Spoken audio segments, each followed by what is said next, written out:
Assalamualaikum warahmatullahi wabarakatuh. Perkenalkan, nama saya Muhammad Arsani.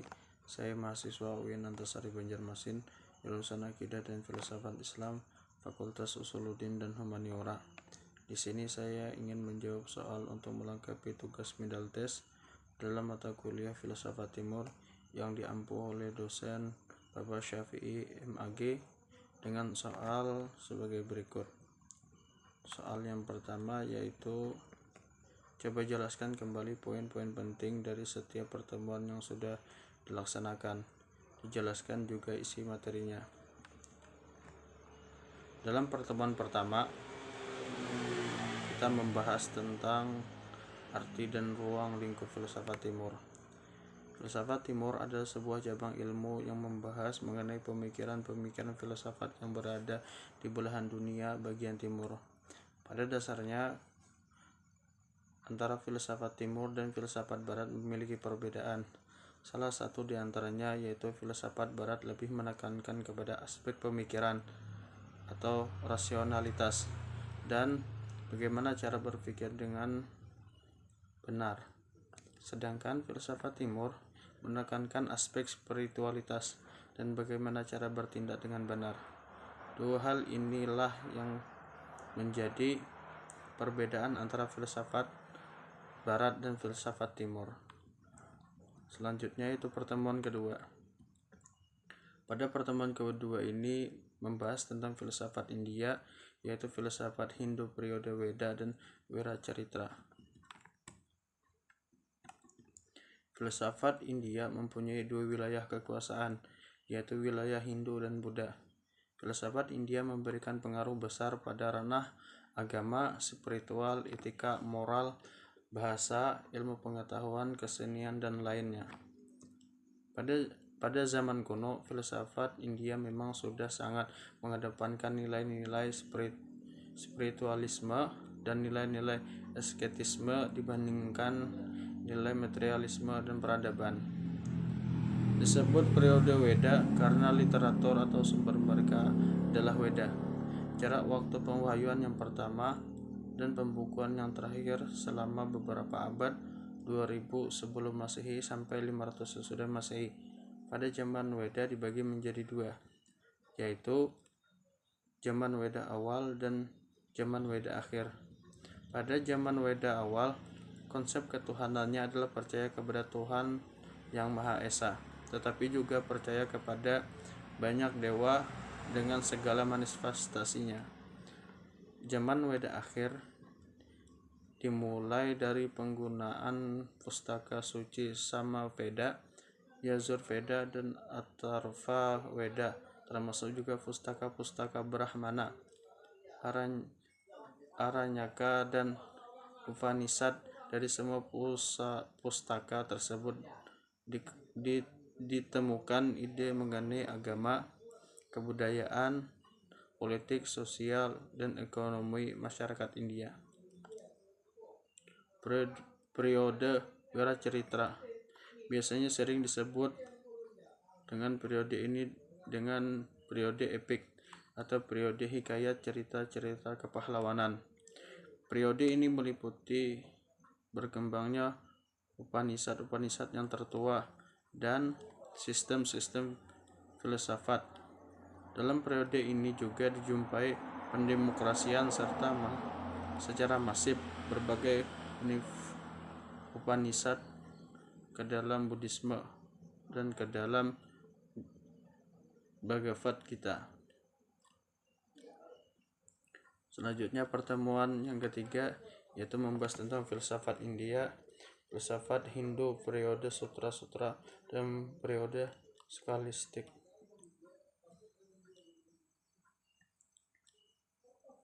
Periode sutra-sutra telah ada sejak sekitar tahun 200 Masehi.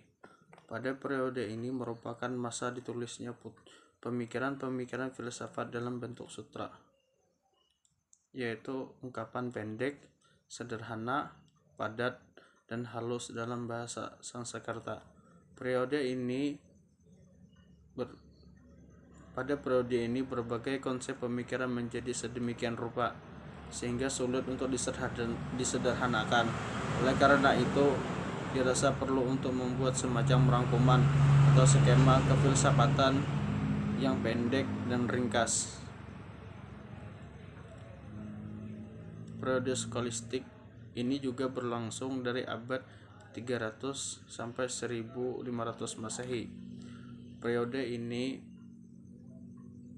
Pada periode ini, pemberian komentar-komentar dan eksplanasi pada sistematika filsafat di India, sehingga diwarnai dengan perdebatan filsafat dan ilmu logika.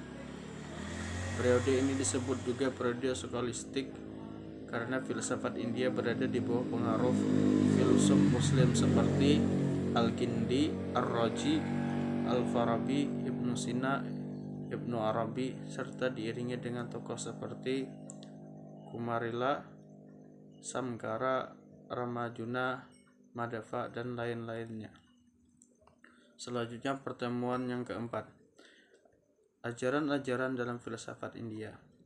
Filsafat India berpangkal pada keyakinan bahwa ada kesatuan fundamental antara manusia dan alam, harmoni antara individu dan kosmos.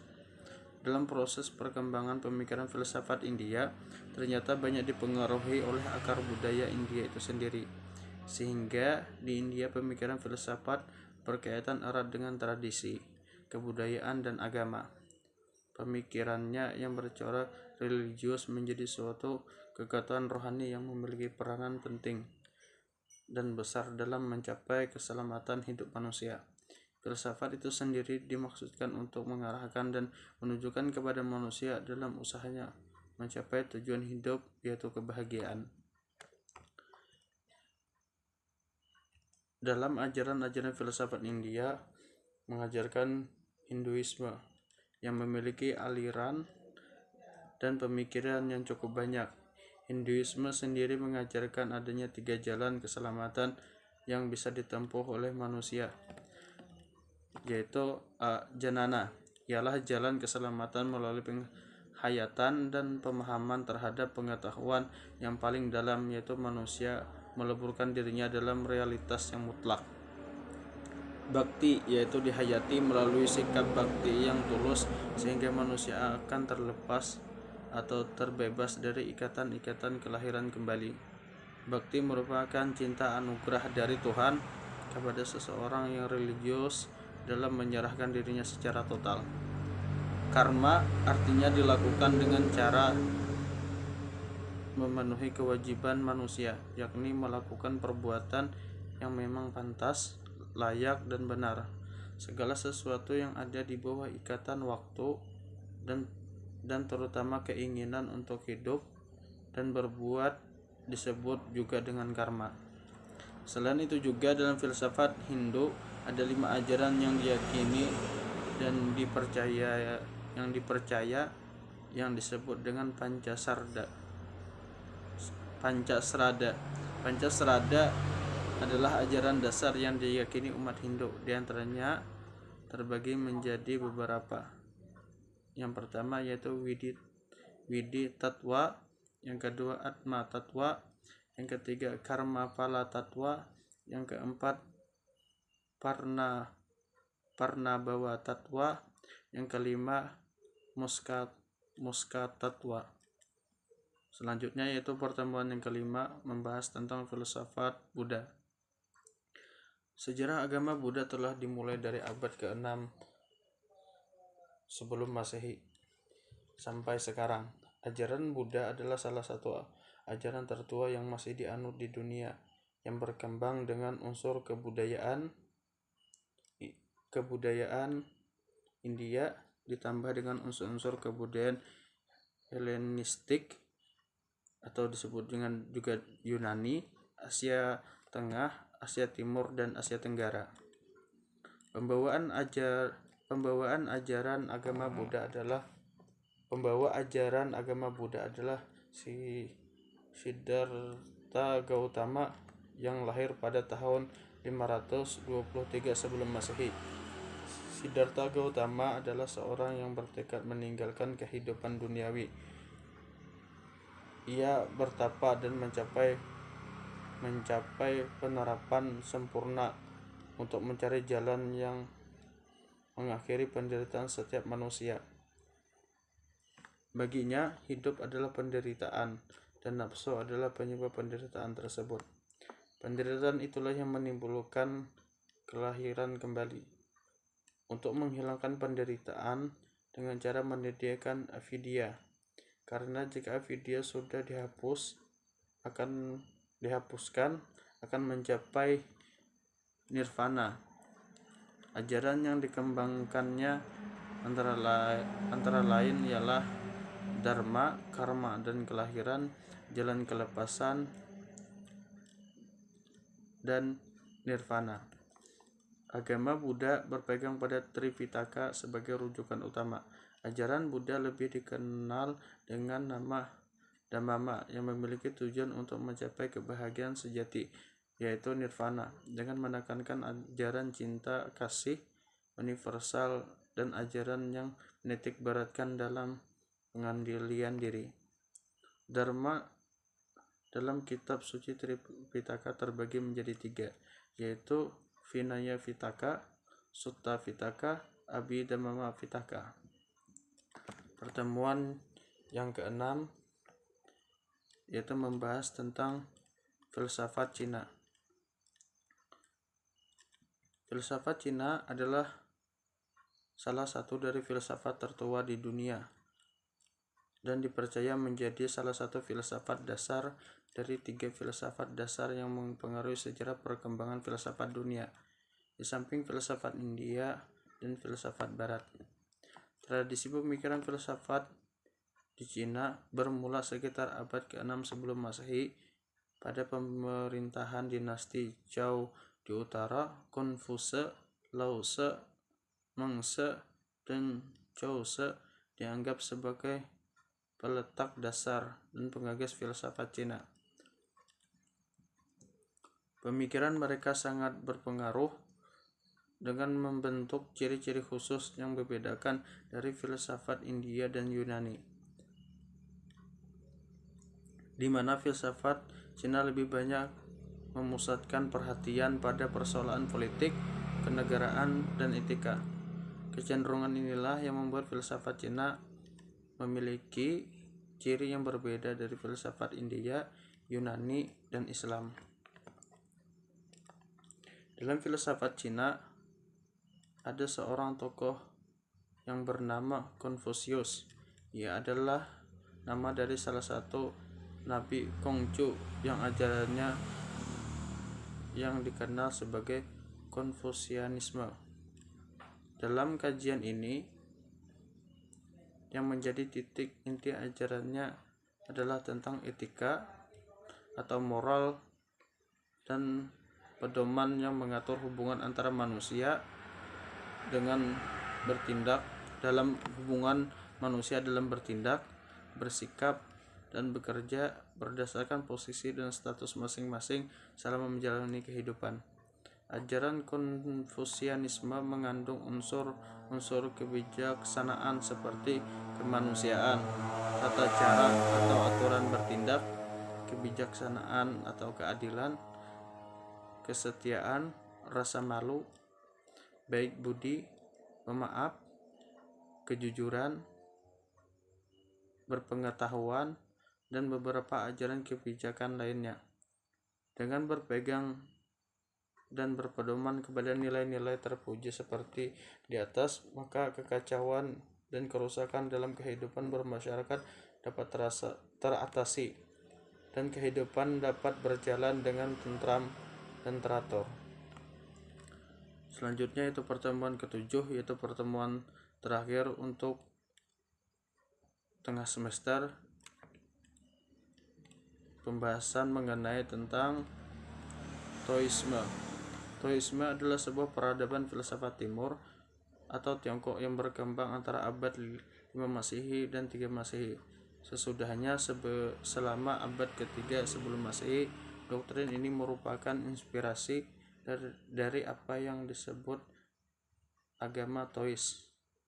Taoisme berkaitan dengan keadaan kerajaan Zhou abad ke-6 sebelum Masehi yang yang mengalami masa kehancuran akibat penyelewengan dalam pemerintahan.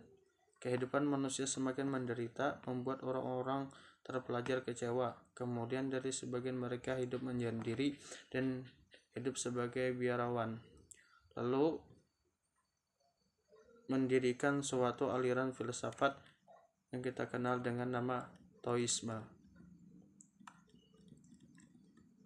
Taoisme dalam perkembangan membuat misi keadilan dan kemanusiaan.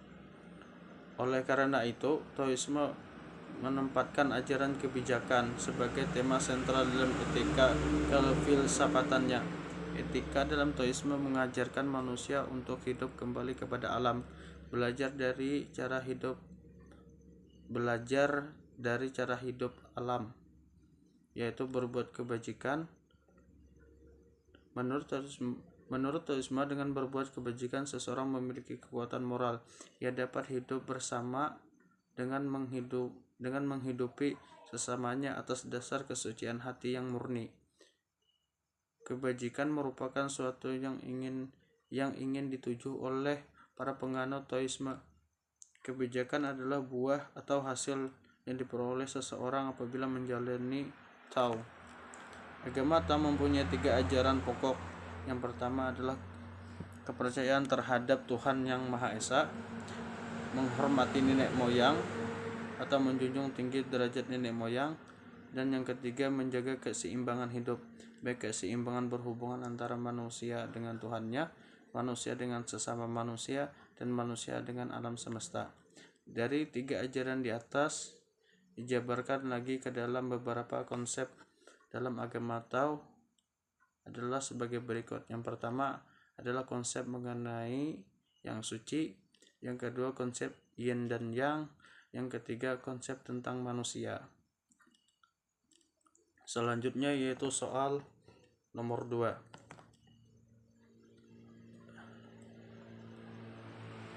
Di antara semua materi mana yang menurut kalian paling relevan untuk menjawab berbagai persoalan dan tantangan zaman, terutama persoalan filsafat di era sekarang? Menurut saya, filsafat Cina adalah yang paling relevan, karena dalam filsafat Cina ada suatu ajaran yang dikenal sebagai Konfusianisme, di mana ajaran ini yang menjadi titik inti ajarannya tentang etika atau moral dan pedoman yang mengatur hubungan antara manusia dalam bertindak, bersikap, dan bekerja berdasarkan posisi status masing-masing selama menjalani kehidupan.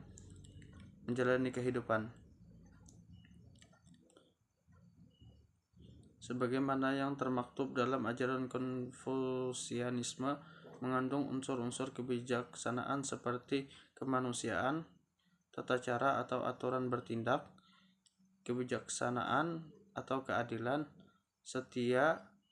kesetiaan, rasa malu, baik budi, pemaaf, kejujuran, berpengetahuan, dan beberapa ajaran kebijakan lainnya dengan berpegang dan berpedoman pada nilai-nilai terpuji seperti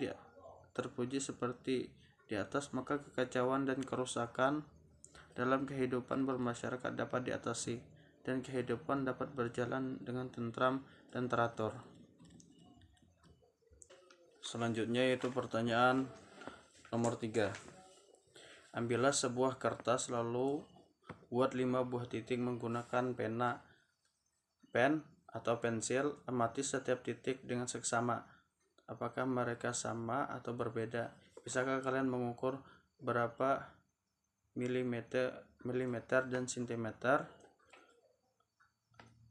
Apa kaitan titik-titik itu dengan apa yang telah kita pelajari?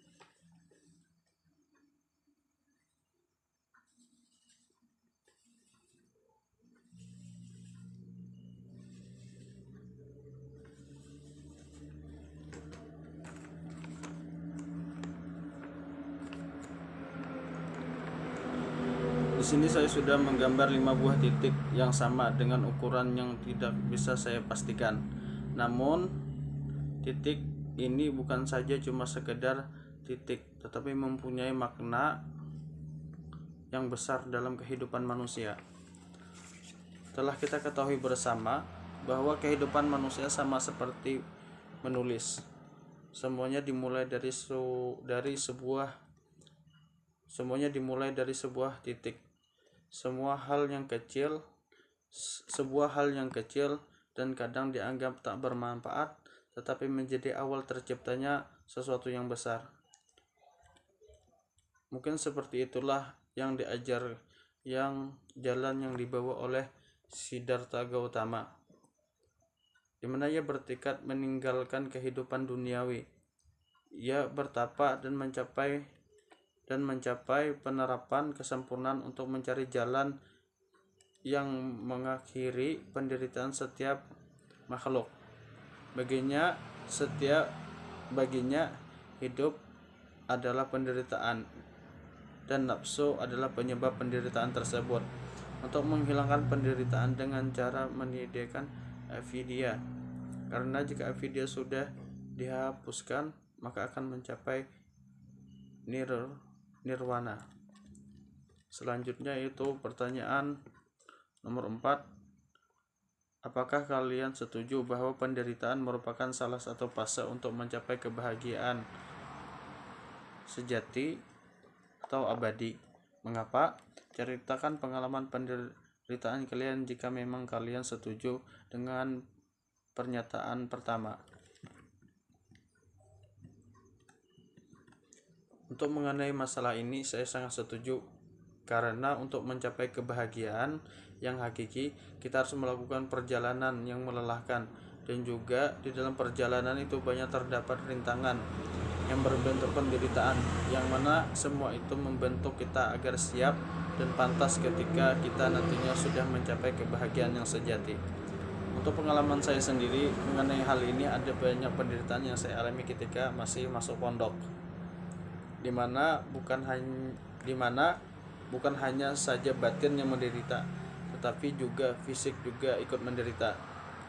Tetapi itu semua adalah proses untuk mengajarkan kepada kami untuk siap menghadapi suatu hal yang kecil sebelum kami menghadapi penderitaan yang besar, yaitu terjerumusnya ke dalam hawa nafsu.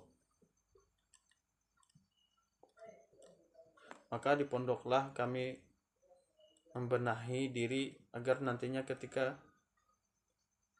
kami sudah berhadapan dengan masalah yang besar, kami bisa mengontrol dengan baik. Dari semua itu kita harus